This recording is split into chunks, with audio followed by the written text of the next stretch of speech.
PCN is brought to you in part by the following underwriters.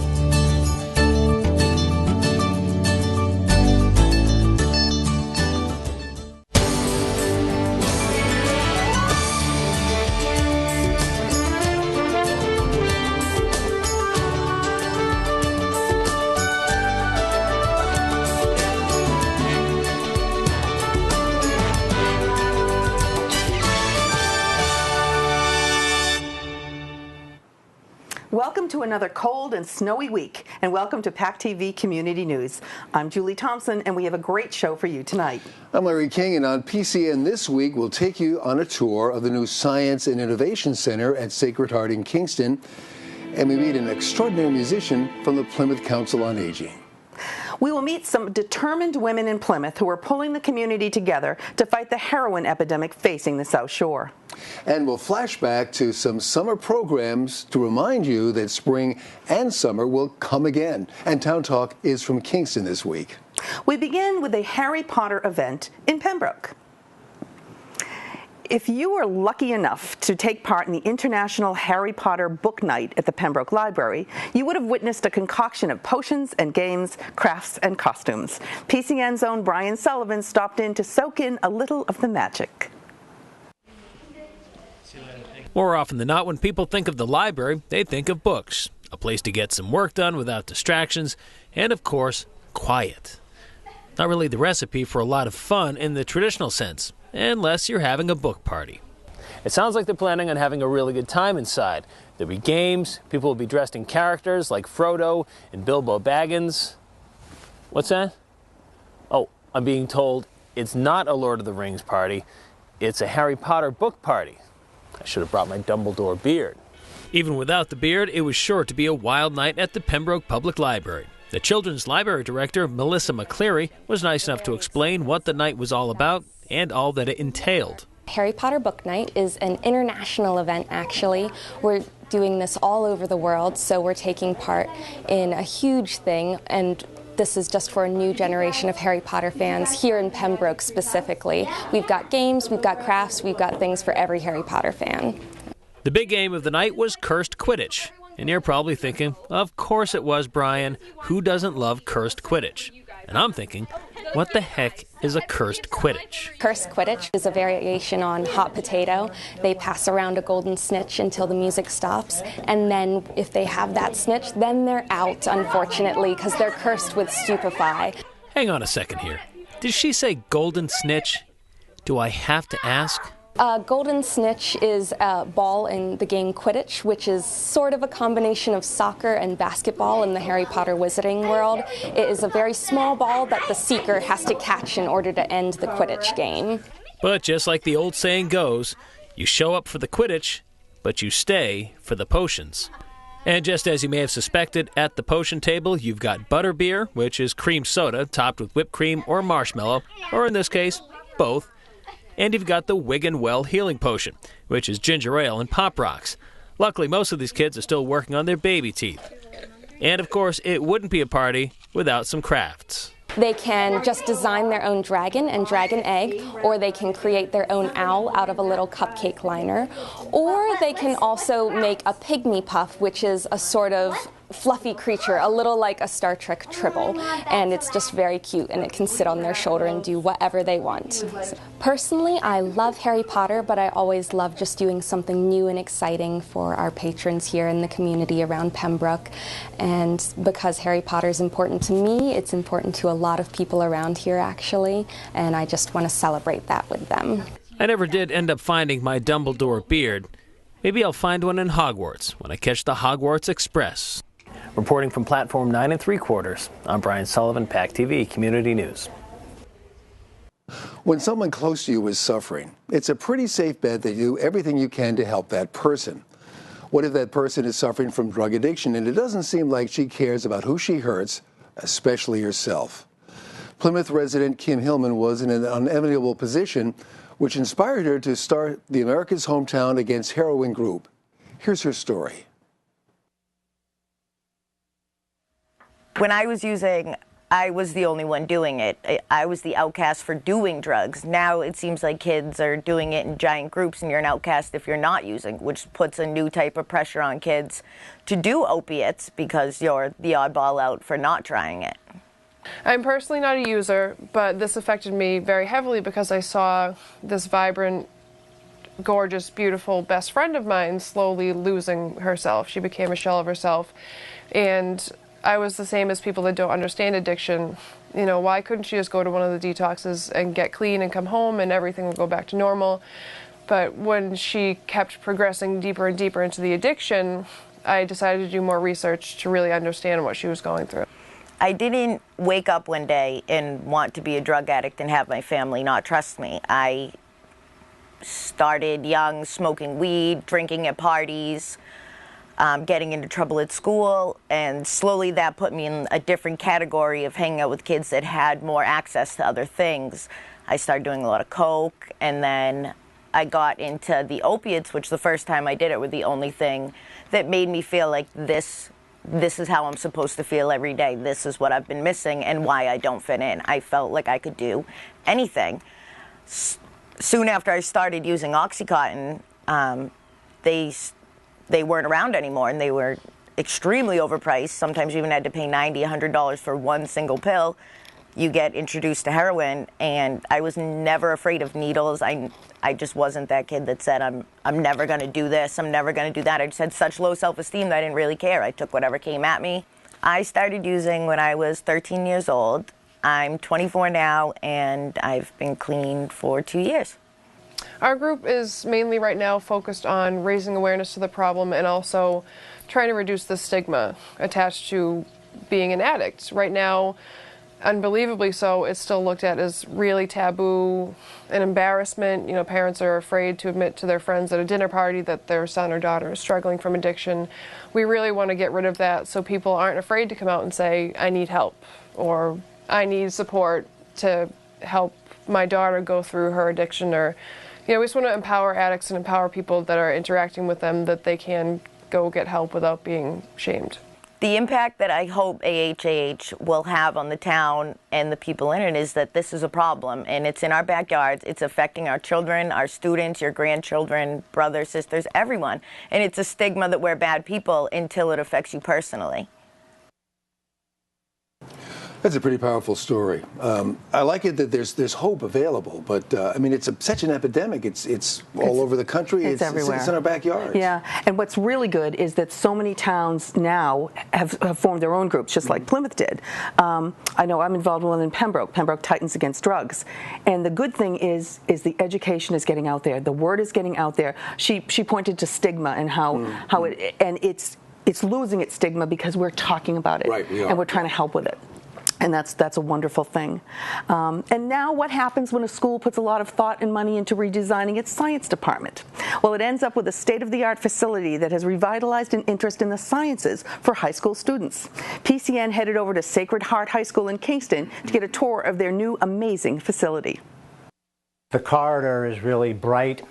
We have the double helix effect going on in there. So the moment you walk down the hall, you know you're in the science wing before you get to the first classroom.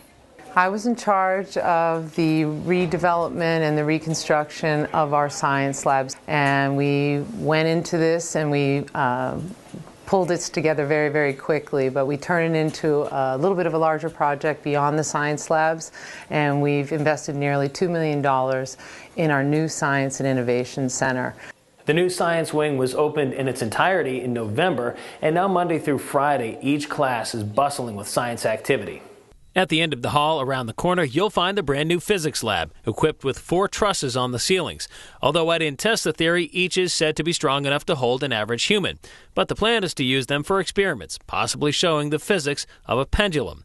Next door, Mr. Macy was more than pleased to show off his new digs. Here we are in the great new Earth and Space Lab compared to the old room. The old room was kind of more like a broom closet, and it was a little bit on the the dark side. It was very condensed and compact. Now, even though we're nice and snug, it's a lot more upbeat. It's bright. It's got everyone, not just the light. It's got the atmosphere. Everyone, all the kids are bright, ready to go, energetic, and they feel the change right from there. The biology lab is also one of the 4 brand new rooms in the department, with an attention to detail for the furniture. We now have workstations where students can put together their thoughts, move the furniture around, they can take notes, they can do lab experiments, all in the same work area. Let's not forget the greenhouse attached to the biolab. This room was really cool. Literally, I could actually see my breath. Maybe it was from the snow from this endless winter blocking the skylight. In all seriousness, the room is very state-of-the-art, and the school has plans to use it for many future experiments. We also redid our computer lab, so we have a larger computer room for our students in 7th and 8th grade to take class in. We're thrilled to have this as an extension of our high school. I'm very proud of the work here that everyone has done to put it in place, and we welcome anyone in the community to come by and come see us.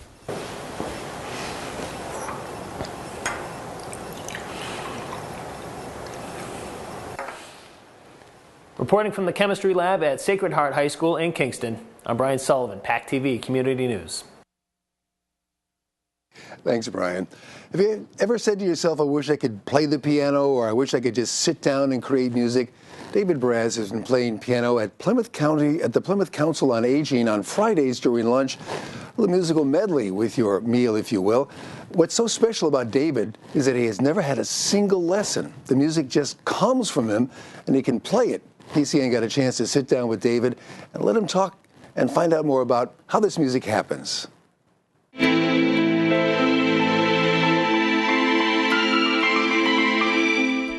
I started tinkering probably about 10 years ago, and through trial and error, I taught myself. And it became a hobby. I had a lot of fun with it, and here I am. Every time he sits down to play, it just flows. It's so natural. Sometimes he says, you know, well, he made a mistake here, and we don't know what he did, what the mistake was, because it's so beautiful. I find that it's very therapeutic, and as somebody that's creative, it's a wonderful creative outlet. And I've found that I can share that with other people and bring that energy to them to try to make their lives a little happier. Everybody thinks he is fantastic. The first time we heard him, my friends and I were sitting having lunch, and we just all stopped talking. And everybody kept saying, he is fantastic. And sometimes when I sit down to start playing something comes out that I never expected. I think he's excellent. I think he could play in a really fine restaurant, upscale restaurant, as background music. I think people with, you know, real high-class people, that's what I'm trying to say. He would do really well in that type of restaurant. What I like best about it is, it goes to prove a point. You see, I was diagnosed with a very moderate form of bipolar disorder. And it goes to show you, people can get into recovery and live a normal life. I had a lot of help from some good people. The folks at the Council on Aging gave me a wonderful chance to get my foot back in the door. And I'd like to thank my friends at the VinFen program. They gave me some wonderful opportunities when I was in recovery. I am happy that I was given a chance to share this with other people. And when people say, thanks for sharing your music with us, and I see their smiles, that's what it's all about.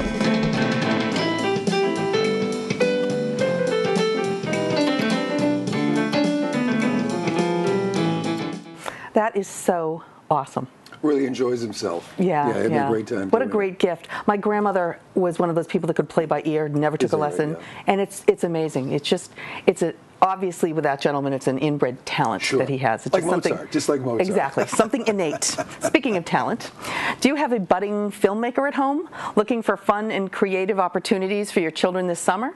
PACTV has just announced its annual summer video workshop for teens. Over a 2-week period this July, 10 area teens will have the opportunity to learn about filmmaking and to shoot and edit their own documentary. Registration opens on March 2nd, and forms will be available on PACTV's website. In the meantime, we thought it might be fun to flash back to the screening of last year's film, Within the Bay, Shark Tagging in Duxbury. We've been sharked out. Get ready for this. So basically, it's a really simple event tonight. All the families are here. We're going to watch the documentary. It's only about 7 or 8 minutes long. And then afterwards, we're going to have the kids come up, give them some, little gifts, and they're going to do a question and answer session for a few minutes, and then we're going to show behind-the-scenes making of the documentary. And, it's also about equal in length, but it's just really cool to kind of see how all the kids developed over, like, the couple weeks that we had them. What would we do without duct tape? The health of our oceans depends on the balance of the marine ecosystem. Sharks have survived for millions of years and play an essential role in the health of our oceans. The first week we went over how to build a story, so for them to come up with an actual idea, and then when they figured out what idea that they wanted, we taught them how to use the cameras, how to set up lighting, how to make sure the audio levels are working correctly, and white balancing, all the technicalities of actually filming it. I needed something to do. And I came out here on the bridge and I started fishing, and I fish every day. Every year is different, which makes it interesting because you can't really plan for all of the possible things that you're going to run into. Differences were definitely the kids. We changed the age. We upped it a little bit. We hoped that would help a little bit with the retention and with the grasping of the material that we had. Give them a little bit more time to be disciplined. Last year there was a younger age, so you had a little bit more of a dynamic of wrangling kids rather than training kids. The difference was also the film. Last year we did a film where we wrote the script, and it was a fiction-based short. This year we did a documentary, which brings on a whole other host of troubles, like filming on location, coming up with a storyline, being able to get talent and interviewees, being able to get the type of footage and the type of shots that we want on the fly, which is completely different. It's a little bit more of a rogue film, and you have to be a little bit more prepared on your feet rather than something that's script-based where you can plan. My favorite part about filming a documentary was probably being able to work with a lot of people that I haven't met yet and being able to make friends with them, basically. I was really lucky to get to work with PACTV. They're great mentors. Caroline, Donna, and everyone really helped me a lot filming. Working with the kids was probably my favorite part. I just really loved them. They were so funny, and they all had their own personalities. And it really showed in the behind the scenes film. Hello, I'm Jared. My expectations going into it were completely different from what actually happened. The kids, first of all, were amazing. They were a little shy at first, but as they started to warm up to each other, they themselves became a great team that worked together very well, and they did an amazing job of finishing this final product, so I'm very proud of them.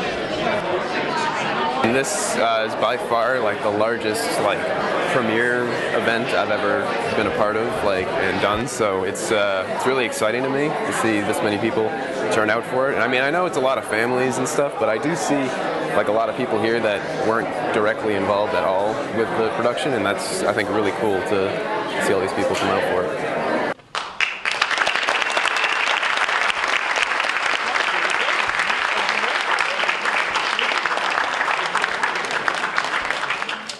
Hey, how about one more look back to the summer, to Duxbury's North Hill Marsh, and not under 3 feet of snow.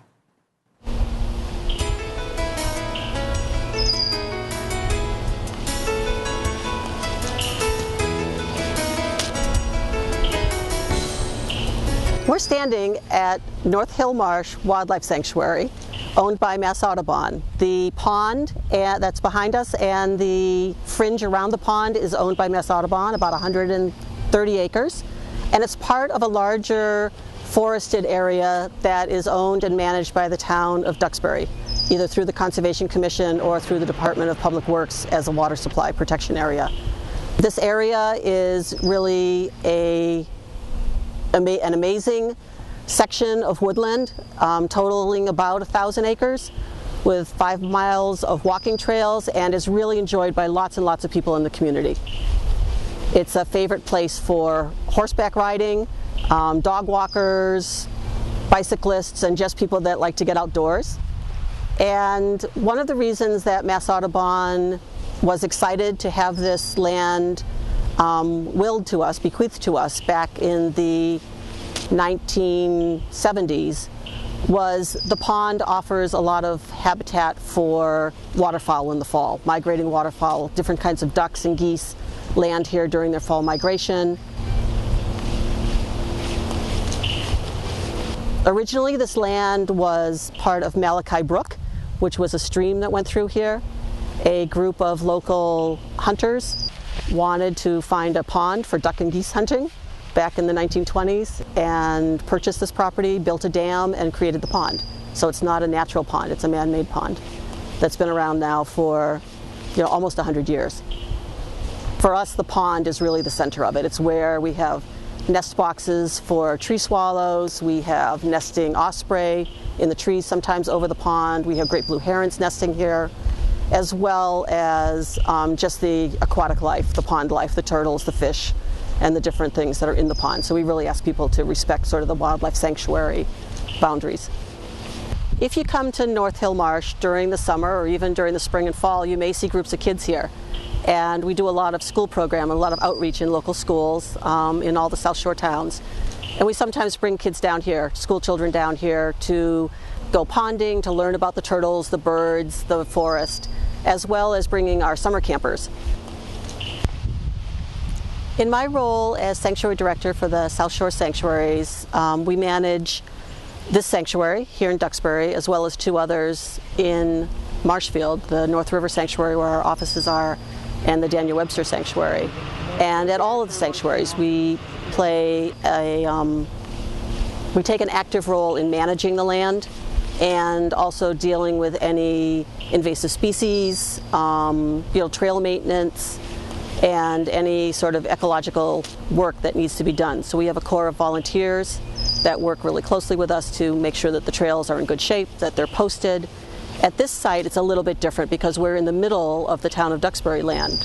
So we work really closely with the Conservation Department in the town of Duxbury to develop a management plan and work with their staff to make sure that we have current maps. Like I said, the trails are in good shape and that people can really come in and enjoy the property. Town Talk this week takes us to Kingston for a mid-winter update.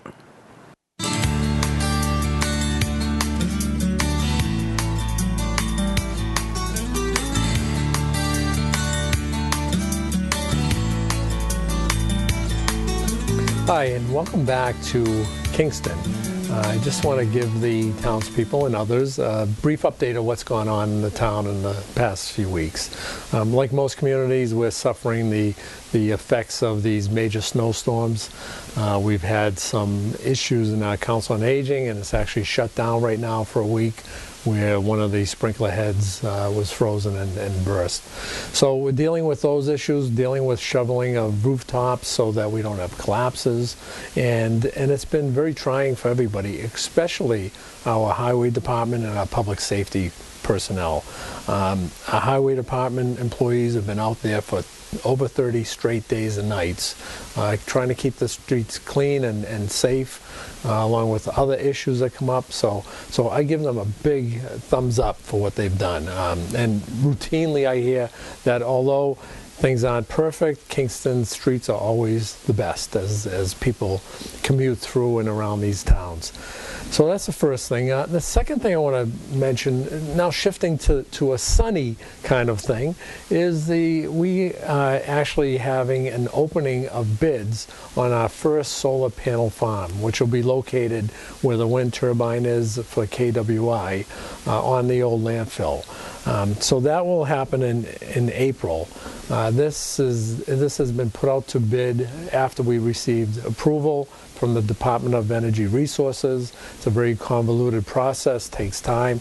It's been long awaited, and now we're on track to get it going. So we're excited about that.